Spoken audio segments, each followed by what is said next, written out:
안녕하세요. 저는 서울 사는 주부입니다. 제게 일어난 최근 사이의 일이 여러분들에게 소개되면 좋을 것 같아 독수리 타법이지만 어떻게든 글을 써보겠다고 컴퓨터 앞에 앉았는데요. 다소 부족한 글솜씨지만 우리 채널 담당자님이 잘 다듬어 주시리라 믿고 써보겠습니다. 먼저 저희 시어머니 이야기부터 하고 싶은데요. 제가 인생의 결정적인 선택을 하게 만든 사람이 다름 아닌 시어머니거든요. 거기다 컴퓨터도 잘 다루지 못하는 제가 사연 쓰게 된 이유도 시어머니 때문이죠. 저희 시어머니를 한마디로 말하면 폭군 같은 분이세요. 이런 말 그렇지만 사실이 그래요. 제가 지금까지 당한 걸 떠올리면 결코 좋은 말이 나오지 않거든요.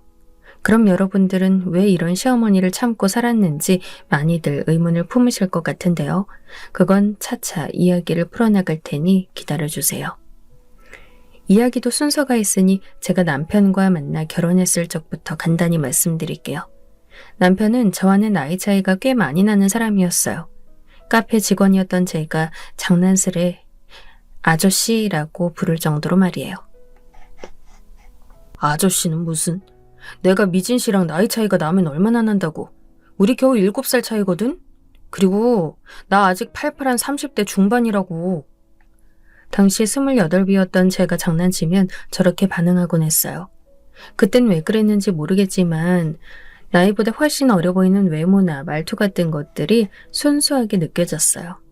남편은 저와 같은 카페 직원이었는데 사실 딱히 능력이 있거나 하는 편은 아니지만 저는 사람만 보자는 주의였기 때문에 남편의 조건보단 인간적인 매력 같은 게 더 눈에 들어왔어요. 아마 저와 같은 가치관을 가지신 분들이라면 이해하실 것 같은데 결혼할 때 꼭 조건만 따져야 하는 건 아니잖아요. 나랑 연애하면 재밌는 일 많이 생길 거야. 남편이 이런 능글맞은 대시를 할 때도 정말 그렇겠구나 하는 생각이 들었어요.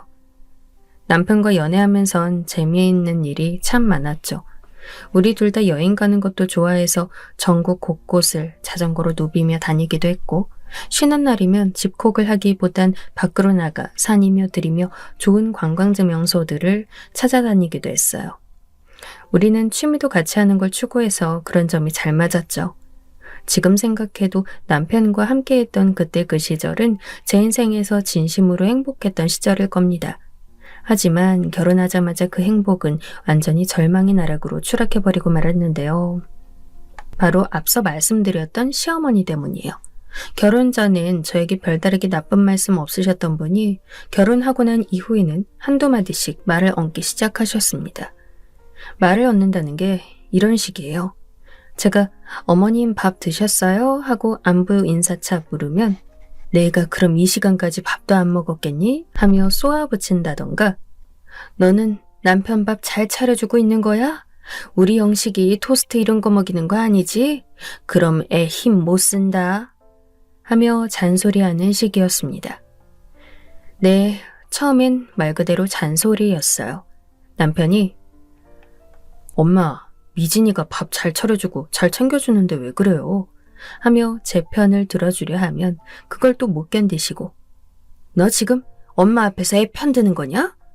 하고 바로 삐진 티를 내시던 터라 저도 처음엔 그런 시어머니의 잔소리들이 듣기 싫지만은 않았어요. 물론 좋은 건 아니었지만 나름 귀하게 키운 아들이겠다. 그래서 유달리 저리 걱정 많으신가 보다 하고 넘기려 했죠. 원래 시어머니가 또래 다른 분들에 비해서 불안이 높긴 하셨거든요. 높은 곳에 올라가시는 것도 무서워하시고 건강 염려증도 심하셔서 조금만 어디가 불편해도 암에 걸린 것 같다며 우는 소리를 하시곤 했습니다. 며칠 전 받은 종합검진에서 이상이 없다는 걸 확인하셨는데도 말이죠. 그런 시어머니인지라 좋은 게 좋은 거다 하는 마음으로 이해하려 했습니다. 그런데 아무리 제가 좋게 넘어가 보려 해도 시어머니가 간혹 넘지 말아야 할 선을 넘을 때가 있긴 했어요. 제 친정 식구들을 조금 함부로 말할 때가 있었죠. 예, 니네 집 농사 이번엔 잘 됐다니? 고구마나 감자 있으면 좀 가져오지 그러냐? 출출한데 집에 먹을 게 없어 아주 죽겠다.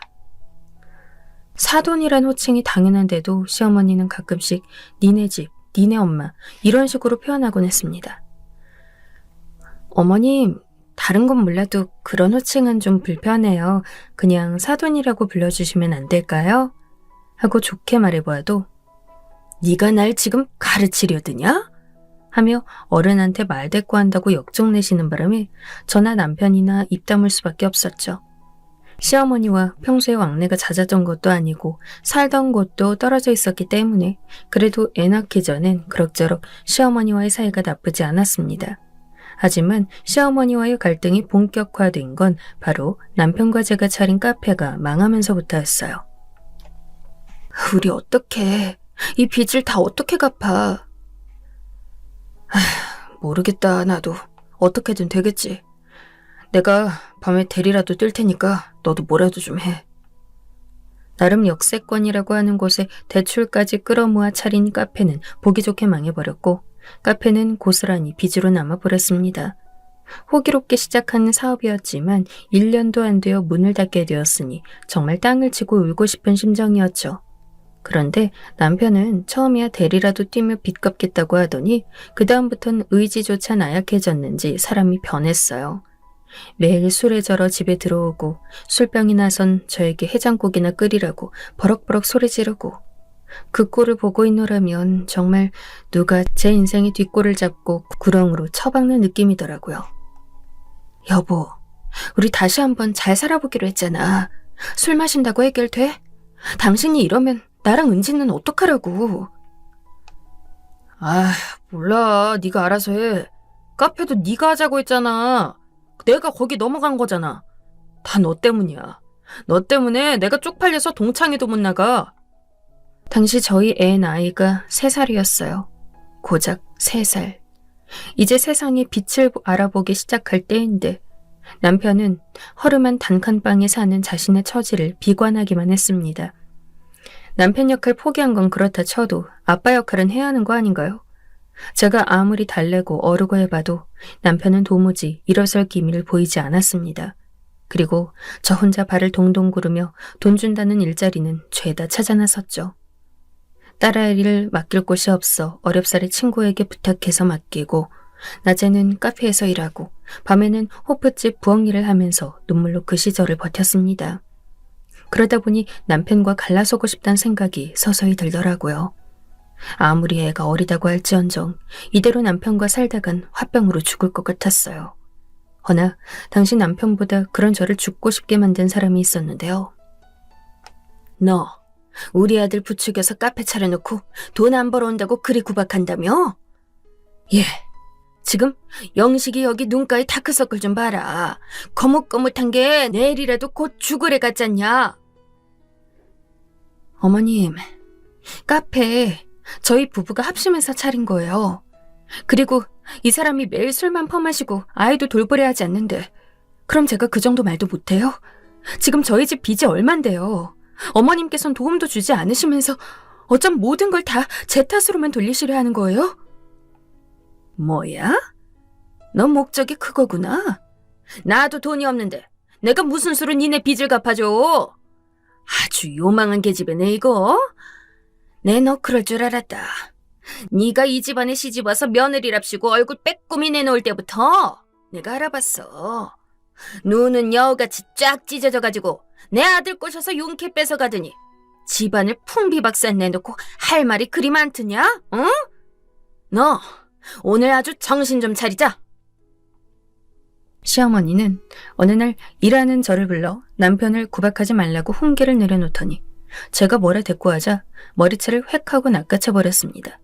그리곤 머리채를 이리저리 휘두르기 시작했어요. 빠져나올 새도 없이 저는 그대로 시어머니의 억센 손길에 이리저리 끌려다녔고요. 당시 남편이 와서 말리지 않았다면 머리채가 반쯤 뽑혀져 나갔을 겁니다.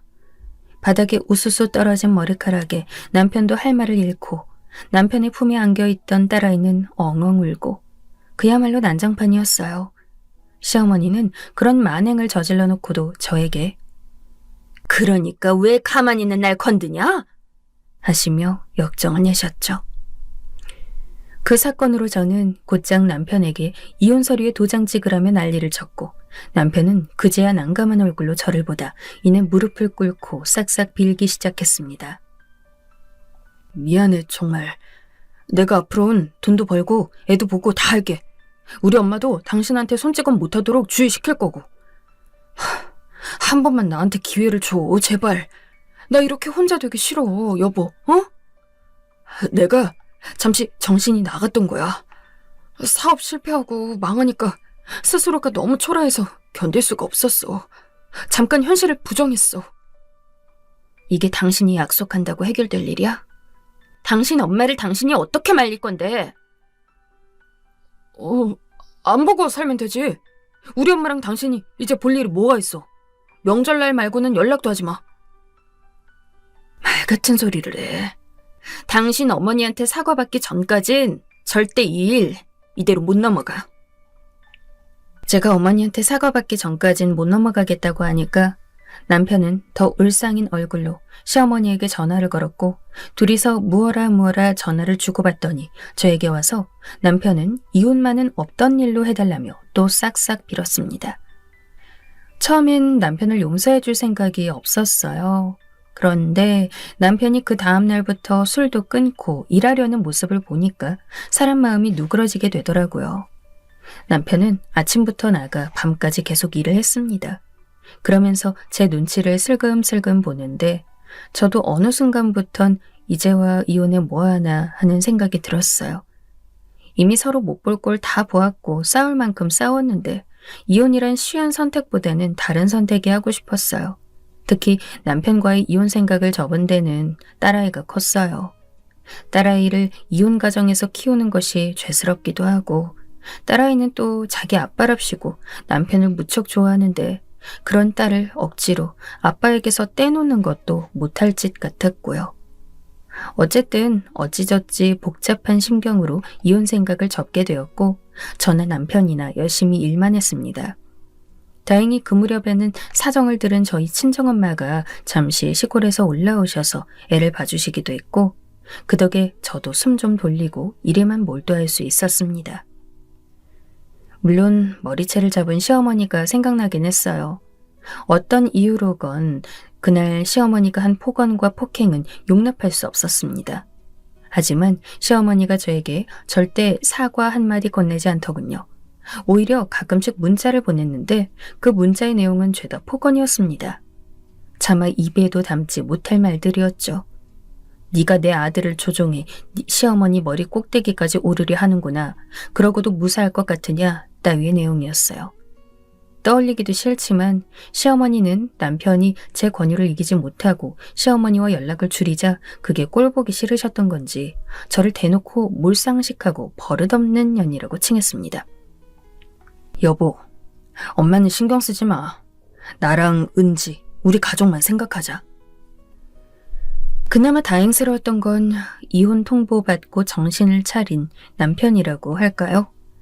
남편은 밤엔 대리운전을 해가며 성실하게 돈을 벌었습니다.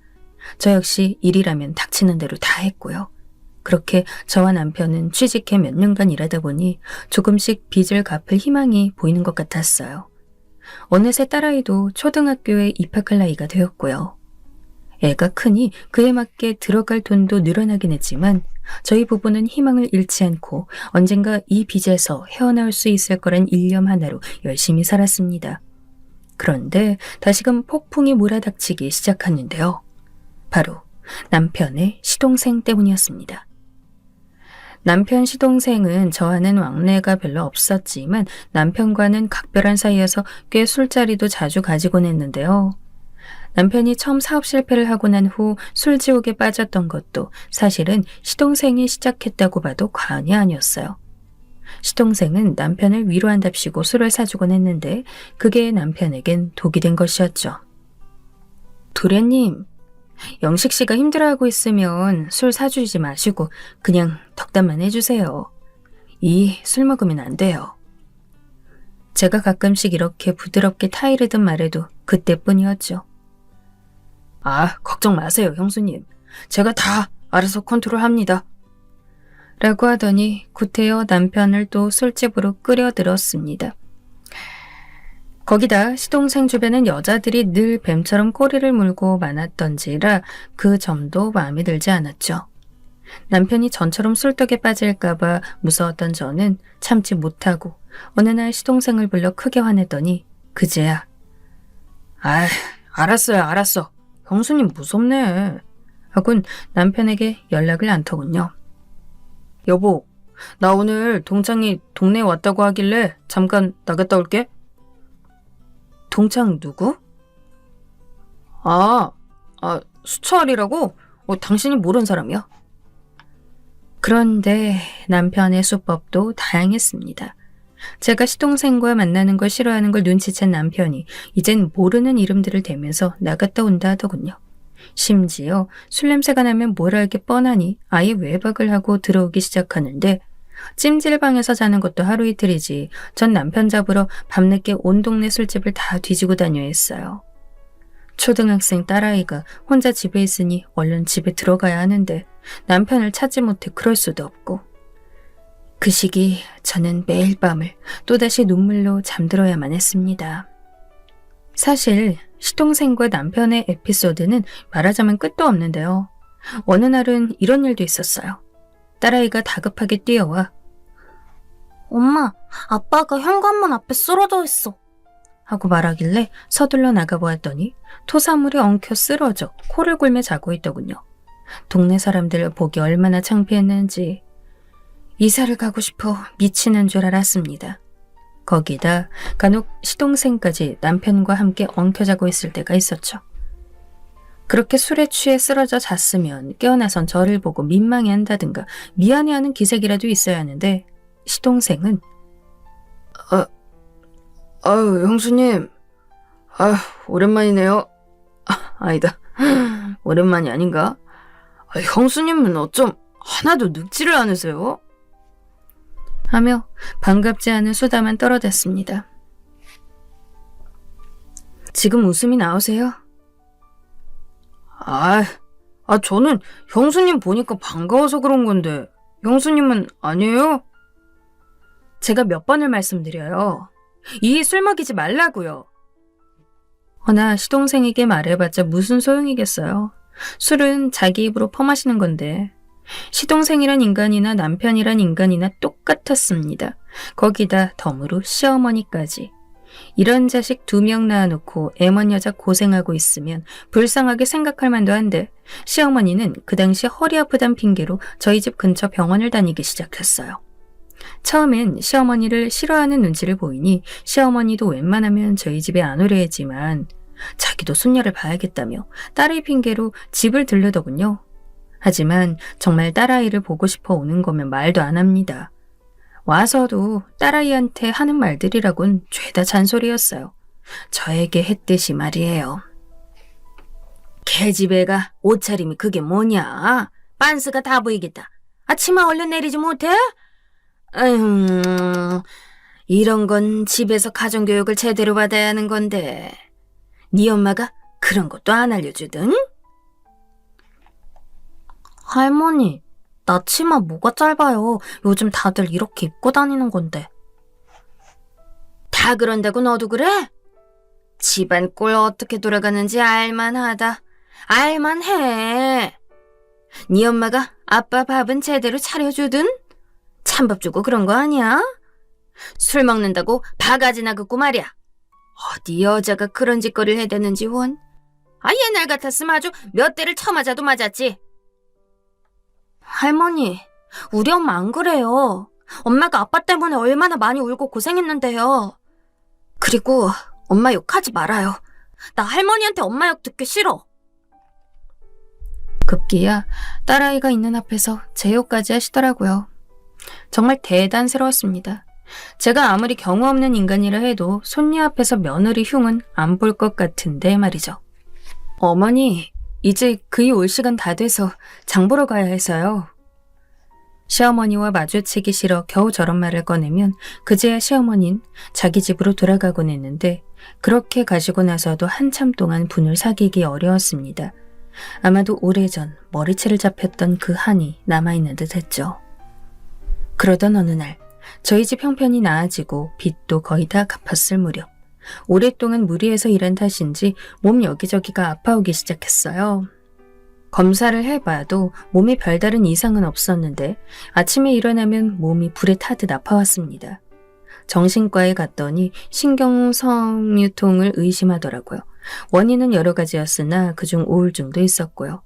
뭔가 상태가 심상치 않다는 걸 짐작해 남편에게 일을 쉬어야겠다고 했습니다. 남편도 군말 없이 그리 하라고 하더군요. 그렇게 아주 오랜만에 일을 하지 않고 집에서 딸만 돌보며 몇 달을 쉬었습니다. 그런데 평소에 쉬어본 사람이어야 푹 쉬는데 막상 쉬려니 쉬는 것도 어색하더라고요. 적응하는데 며칠은 걸렸던 것 같습니다. 그래도 그 며칠이 지나자 딸아이와 오붓하게 영화도 보러 가고 가끔 단둘이 외식도 하며 시간을 보내니 참 좋았습니다. 딸아이도 엄마 쉬니까 진짜 좋다. 앞으로 엄마 그냥 쭉 쉬면 안 돼? 일은 아빠한테 하라 해. 라고 말하더군요. 지금껏 한 번도 조르지 않았던 딸인데 저와 지내는 게 행복하고 좋았는지 그리 말하는 딸을 보니 얼마나 그 말을 하고 싶었을까, 얼마나 꾹 참았을까 생각이 들어 눈물이 고였어요. 그런데 그게 화근이 될 줄은 몰랐죠. 시어머니가 어느 날 연락 없이 찾아와선 대뜸 그러시더군요. 너는 집에서 놀고 있는 애가 뭐 그리 바쁘다고 안 오긴 안 오냐? 네? 그게 무슨 말씀이세요? 내가 내 친구 생일잔치 있다 했냐 안 했냐? 그럼 눈치껏 네가 나 데리고 거길 가줘야 할 거 아니야. 내가 이다리하고 버스 타고 인천까지 가야겠어? 아휴 참나. 요새 일 안 한다는 소리 듣고도 기가 막혔는데 집에서 놀고 자빠져 있을 거면 셈이라도 잘 모시든가. 넌 어떻게 된 애가 기본이 안 되어 있니? 시어머니가 저에게 지나가는 말로 친구 생일잔치가 있단 말을 한 적이 있었는데 제가 먼저 연락이 없었다는 걸 트집 잡아 저렇게 말씀하시는 거였어요. 하지만 그냥 그거에 대한 말씀하시면 될 걸 제가 일 안 하는 걸 굳이 엮어서 공격을 하시더라고요. 지금까지 제가 정말 놀고 남편에게 돈이라도 다 벌어오게 했다면 억울하지도 않았을 겁니다. 뼈 빠지게 일하고 고생해서 빚 갚으면서 살았더니 내가 왜 저런 말을 들어야 하는 건지. 시어머니의 무지와 몰상식을 모르고 있는 바 아니었지만 그 순간만큼은 저도 화가 났습니다. 어머님, 제가 언제 일을 안 했나요? 제가 일 안 했다고 누가 그러든가요? 은지 아빠가 그래요? 저 지금 몸 아파서 잠시 쉬고 있는 거예요. 근데 힘들어서 지쳐있는 사람에게 꼭 그런 말로 상처를 주셔야 속이 시원하시겠어요? 그래야 어머님 직성이 풀리시겠냐고요. 참나. 넌 왜 엄한 나를 나쁜 시애미로 만드니? 그럼 내 아들이 이 시간에도 땀 뻘뻘 흘리며 힘들게 일하는 것 빤히 하는데 그럼 그걸 가만히 보고만 있니? 너라도 나서서 도와야 할 거 아니냐? 아니면 집안일이라도 제대로 좀 하든가. 올 때마다 집안은 개판에 아유 먼지 봐 먼지. 아유 이거 내 폐로 들어가 건강 다 해치겠네. 그럼 오지 마세요. 오지 마세요 제발. 왜 매번 연락도 없이 오셔서 사람 복장만 다 뒤집어 놓고 가시는 거예요? 뭐야? 괜히 청소가 안 되어 있다며 트집 잡자 제가 한마디를 했는데 이어지는 시어머니의 행동은 충격적이었습니다. 갑자기 손을 번쩍 들더니 저를 때리려 하더군요. 저는 너무 놀라 몸을 움츠렸어요. 저도 모르게 나온 반사적인 행동이었죠. 보고 있던 딸도 서둘러 달려와 그만하라며 시어머니를 말렸습니다. 할머니, 우리 엄마 때리기만 해봐. 아빠한테 다 이럴 줄 알아? 이놈의 계집애가 뭐라고? 아 저리 안 비켜? 그리고 그 순간 딸아이는 할머니를 말리려다가 그 억센 손길에 밀려 넘어지고 말았습니다. 근데 하필 딸이 넘어진 곳은 유리화병 쪽이었어요. 딸이 넘어지면서 유리화병이 깨지고 말았고 그 조각들이 그만 딸아이의 손에 박혀버리고 말았습니다. 저는 혼비백산하여 당장에 119를 부르고 딸을 병원으로 데리고 갔죠. 딸아이는 치료받는 내내 많이 아픈지 자지러지게 울었고 시어머니는 옆에서 안절부절 못하는 얼굴로 이내 혼자 병원 밖으로 나가버렸어요. 그리고 도저히 참지 못하고 시어머니에게 달려가 가지 못하도록 붙잡아 사과를 요구했습니다. 하지만 내가 왜 소니한테까지 사과를 해야 하냐? 뭐라고요? 나이 먹은 내가 왜 저 어린 것한테까지 사과를 해야 하냐고. 그리고 내 잘못이니? 지가 조심성 없게 넘어져 놓고선 어디 할머니한테. 그러니까 애초에 네가 집안에 틀어박히지 않고 일만 했어도 이런 일로 너랑 나랑 싸울 일이 없지 않았겠니? 기가 막혔습니다. 저한테 그러는 건 참을 수 있었어도 제 딸한테까지 막말하는 시어머니. 손이 먼저 나갔어야 했는데 저는 그 순간 너무 벙쪄 할 말을 잃었고 그렇게 멀어져가는 시어머니를 보다 남편에게 전화를 걸었어요. 남편에게 고래고래 소리 지르며 오늘 있었던 일을 얘기했습니다. 하지만 남편의 반응은 참담하더군요.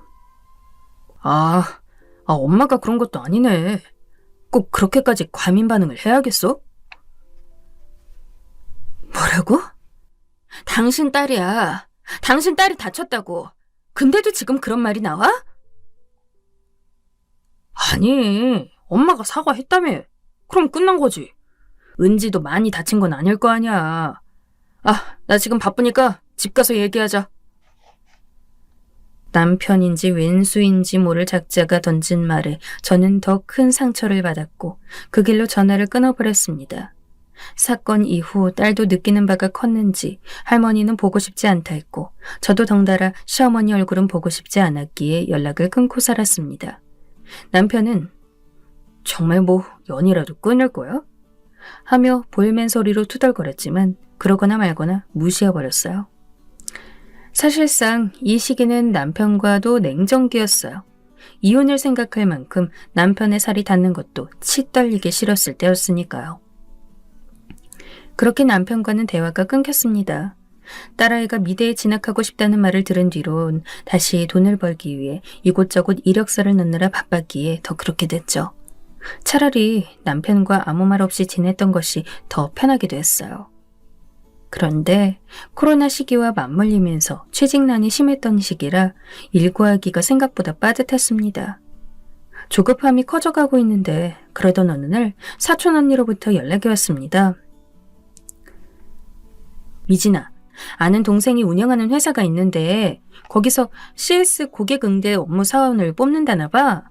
내가 너 일자리 구한다는 소식 건너듣고 연락했어. 고객 응대 업무. 할 수 있을까 없을까를 판단하기도 전 무조건 잡아야겠다는 생각이 먼저 들어 하겠다고 말한 후 면접을 기다렸습니다. 안녕하세요. 이수진이라고 합니다. 예정된 시간보다 빨리 오셨나요? 인맥으로 들어간 곳이라 그런지 저는 생각보다 빨리 면접 일정을 연락받을 수 있었습니다. 면접은 대표와 1대1로 진행된다고 했어요. 그저 애엄마인 날 뽑아줄까 걱정되기도 했고 별의별 생각 다 들었지만 일단 떨리는 마음으로 면접관을 기다렸죠. 그리고 잠시 후 걸어온 사람은 누가 봐도 커리어 우먼과 같은 분위기를 풍기는 여자였습니다.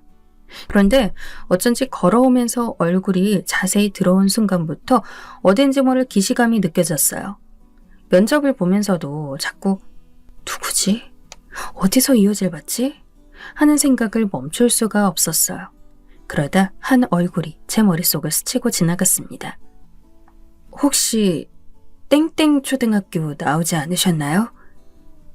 맞아요. 이제야 알아본 거예요, 저를? 언니, 저 옆집 살던 수진이잖아요. 네가 수진이라고? 네. 회사 면접을 보러 갔던 곳의 대표님이 바로 저희 고향 동생이었던 거죠. 사촌 언니와 제가 같은 고향에 살았었는데 저한테는 아는 동생이라고만 해서 고향 사람일 거라고는 꿈에도 생각지 못했습니다. 근데 알고 보니 수진이었더라고요. 수진이는 저와 진짜 돌림이고 얼굴도 닮아 자매 같다고 이야기까지 들었던 아이였어요. 전부터 똑똑하고 자기 할 일 똑부러지게 하던 아이였지만 이렇게 어여셔 커서 회사 대표가 된 모습을 보니 대견하기도 하고 내심 부럽기도 했어요. 언니, 이리 만나서 너무 반갑다. 그간 어떻게 지냈어요? 나야 뭐 애 낳고 살았지. 우리는 곧바로 업무 얘기가 아닌 살아온 얘기로 넘어갔습니다. 저야 그늘진 이야기들이 가득해 말하기도 쑥스러웠지만 수진이 역시 당당한 모습과는 달리 그간 사업 실패도 여러 번 경험하면서 인생에 쓴 고비를 마셨다고 하더군요. 그날 저는 수진이와 오랜만에 고향 사람을 만났다는 기쁨에 술 한잔까지 하며 깊이 있는 대화를 나누었고 수진이 역시 직원이라기보단 편한 동네 언니 대하듯 대해주더군요. 회사 생활은 무척 저에게 잘 맞았습니다. 수진이는 많이 걱정했지만 제 생각과는 다른 길이 펼쳐졌습니다. 회사 업무를 하면서 이상하지만 저는 스트레스보단 오히려 성취감을 많이 느꼈어요. 그간 돈을 버느라 급급해 잊고 있던 열정이나 그런 것들이 이를 만나며 다시금 되살아난 기분이랄까요? 식당 일이나 어렸을 때 하던 카페 일과는 달랐습니다. 일을 하다 보니 점차 제 얼굴에 생기가 돌았고 저 자신을 꾸미는 것에도 소홀치 않게 되었죠. 무엇보다 이런 제 모습을 반긴 건 딸아이였습니다. 엄마, 화장하니까 완전 예쁜데 왜 그동안 안 했어? 진짜? 엄마 이뻐? 엄마가 연예인보다 더 이쁘다며 엄지를 치켜 세워주는 딸아이를 보면 흐뭇할 수밖에 없었습니다. 남편이야 제가 회사 다니건 말건 신경도 안 썼죠. 그저 일 핑계로 밥 먹듯 외박하며 지낼 뿐이었습니다. 솔직히 가끔 남편 몸에서 나는 여자 향수 냄새에 예민해져 남편이 무슨 짓거리 하고 다니는 건지 신경 쓰이긴 했지만 이미 저나 남편이나 법적 부부였지 진정 서로가 부부라고 여기게 된 지는 오래되었으니까요. 그러다 다시 남편과 말을 이어가게 된 건 뜻밖의 시동생의 소식이 들려오면서부터였습니다. 뭐? 도련님이 결혼을 한다고? 그렇다니까. 심지어 그 동서가 회사 대표래. 내 동생 대단하지 않아? 솔직히 놀랄 얘기였어요. 술 좋아하고 여자 좋아하는 시동생이 결혼할 여자를 데려왔는데 그게 회사 운영하는 사람이라 하니 어쩐지 매치가 안 되는 느낌이었습니다. 하지만 그렇다고 해도 시동생이 뭐 자기 밥벌이를 못하고 사는 사람은 아니었으니 여자를 잘 물었나 보다 정도로 생각하고 있었죠. 거기다 시동생은 여자 수완이 좋았거든요. 남편에 이어 수진이의 등장을 제일 반겼던 건 역시나 시어머니였죠.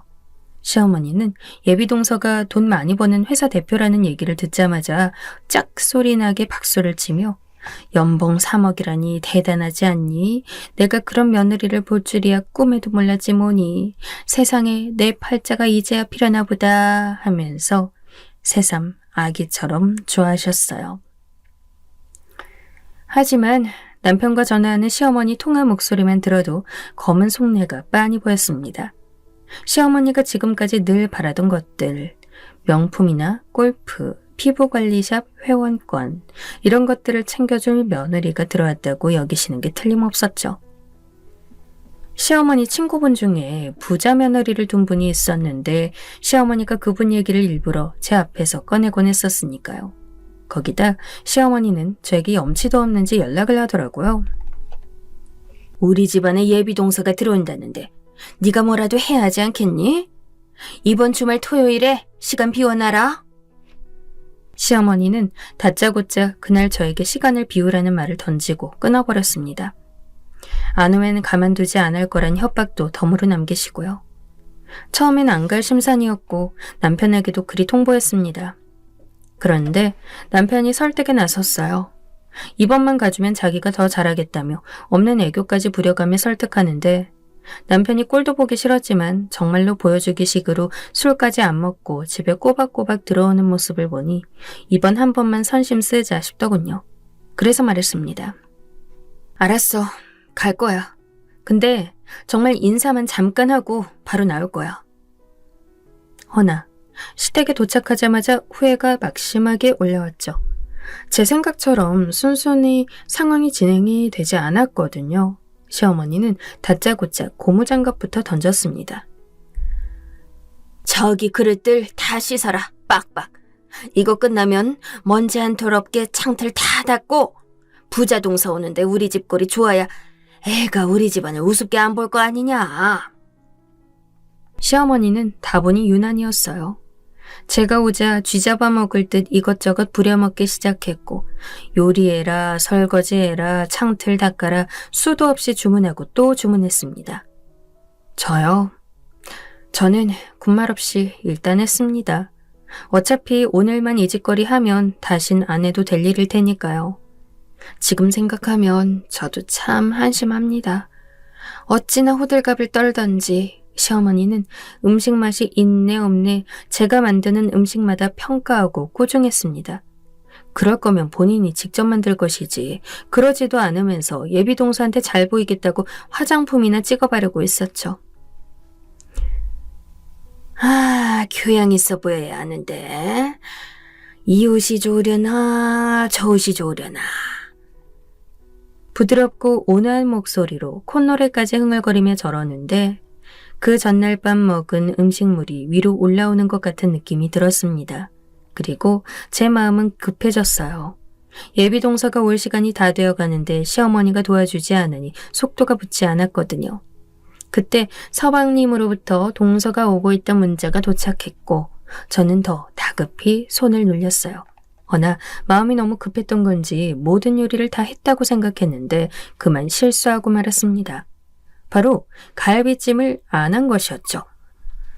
너 갈비찜 안 했니? 아유, 이런 망측할 년을 봤나? 아니, 제일 중요한 요리인 갈비찜을 안 해놓으면 어쩌자는 거야? 너 제정신이냐? 시어머니는 그야말로 길길이 날뛰기 시작했고 부엌에서 큰 소리가 나자 남편은 주방으로 달려왔지만 중재도 않고 그냥 한숨만 푹푹 쉬었습니다. 아유, 이 모지리 같은 이라고. 내가 너 같은 걸 뭘 믿고 이 귀한 손님 대접을 맡겼는지. 미진 언니? 그런데 기막힌 일은 그 후에 벌어졌습니다. 시어머니의 화통 삶은 목청 탓에 부엌에 있던 우리 두 사람 다 동서가 들어오는 소리는 듣지 못했죠. 어디선가 목소리가 들려 쳐다보았는데 수진이가 서방님 옆에 서서 제 이름을 부르고 있더라고요. 수진이는 다분히 놀란 듯 손까지 떨고 있었습니다. 그의 시어머니도 입이 떡 벌어지고 말았죠. 아유, 내가 늙긴 했나 보네. 귀가 어두워서 소리를 듣지 못했어. 도대체 언제 온 거야? 왔어요? 얼른 앉아요. 시어머니는 상황을 급히 수습하기 위해 애써 웃어 보였지만 수진이는 시어머니 말을 귓등으로 흘리고 저만 바라보았어요. 저 역시 놀란 기색을 감추지 못했죠. 수진이가 바로 예비동서일 줄은 꿈에도 몰랐으니까요. 시모의 성화에 수진이는 난감한 얼굴로 테이블에 앉았지만 식사 내내 무거운 침묵만 흘렀습니다. 저는 수진이의 얼굴을 쳐다보지도 못하고 밥알만 바라보았고 시모 역시 아유 듣던 대로 참하게 생겼네 하며 어떻게든 분위기를 띄워보려 했지만 수진이도 그 옆에 있던 서방님도 아무 말 하지 않았죠. 가시방석 같던 동서맞이가 끝난 후 수진이는 밖으로 나오자마자 저를 다그치듯 어떻게 된 일인지 물었습니다. 말하고 싶지 않았지만 이미 모든 상황을 들킨 거 저는 그간의 일을 울면서 다 말하게 되었고요. 수진이는 듣는 내내 충격적인 얼굴을 감추지 못했습니다. 언니, 어떻게 여태 그런 대접을 받고 살았어? 며느리 때리는 시어머니가 말이 돼? 이혼해야지. 그게 쉬운 일이 아니야. 난 애도 있고. 딸도 다 이해할 나이 됐어, 언니. 언니도 언니 인생 살아야지. 그 순간 왜 갑자기 눈물이 쏟아졌을까요? 수진이가 절 보며 언니 인생이라는 단어 한마디를 뱉는데 저는 그만 그 자리에 주저앉아 오열하고 말았습니다. 잊고 있던 무언가가 제 가슴과 가슴을 넘어 인생 전체를 뒤흔드는 느낌이었어요. 시어머니 앞에서 찍소리도 못하고 그 모진 소리를 다 받아내었던 바보 같던 제 모습이 겹쳐지면서 그만 저는 더 눈물을 참지 못했습니다. 고맙게도 수진이는 울고 있던 등을 쓸어주며 한참을 기다려주었죠. 수진이의 위로에 마음을 애써 갈무리한 저는 집으로 다시 돌아와 남편을 기다렸습니다. 남편은 그날도 시동생과 한잔하고 왔는지 술에 절어 비틀거리며 들어오더군요. 야, 너 예비동서랑 아는 사이였으면 말을 했어야지. 우리 엄마가 거기서 얼마나 민망했겠냐? 헛소리 집어치우고 이혼 준비해. 그 꼴을 보자마자 저는 남편에게 더 말할 것도 없이 짐 싸들고 은지를 데리고 나왔습니다. 남편의 마지막 얼굴은 술에 절어 저와 딸아이를 멍하니 바라보는 얼굴이었습니다. 그게 마지막 남편의 모습이죠. 이혼을 결정했을 땐 딸아이 걱정을 제일 많이 했지만 수진이의 말이 맞았습니다. 수진이 말대로 은지는 너무나 엄마의 이혼을 잘 받아들여 주었고 오히려 응원해 주었습니다. 엄마가 불행하지 않길 바랐다고, 딸아이는 오히려 자신이 엄마의 짐인 것 같아 그게 더 마음이 아팠다고 나중에야 속내를 털어놓았습니다. 남편과 이혼을 마친 후 저는 수진이, 그러니까 제 동서가 될 뻔한 사람의 회사에서 계속 일을 하고 있어요. 수진이는 저와 딸아이의 사정을 생각해 월급도 잘 챙겨주고 있고 회사 내에서 알게 모르게 배려도 많이 해주고 있습니다. 그리고 한 가지 덧붙이자면 수진이 역시 파혼을 했습니다. 시어머니의 본색을 보고 그런 결정을 하기도 했지만 시동생이 수진이 말고 만나던 여자가 있다는 사실을 알게 된 것이 컸습니다. 그리고 저희는 업무 관계에서 벗어나 가끔은 단둘이 술을 마시는 사이가 되었어요. 그러고 보면 사람 인연 참 묘하고 신기한 것 같습니다. 고향 동생 수진이를 다시 만나게 된 것도 모자라 수진이가 제 인생을 바꾼 것이나 다름없으니까요. 만약 그날 수진이가 예비동서로 나타나지 않았다면, 제 인생을 살라는 말을 하지 않았다면 제 운명은 어떻게 되었을까요? 오늘도 이 기묘하고 신비한 인연에 감사하게 됩니다.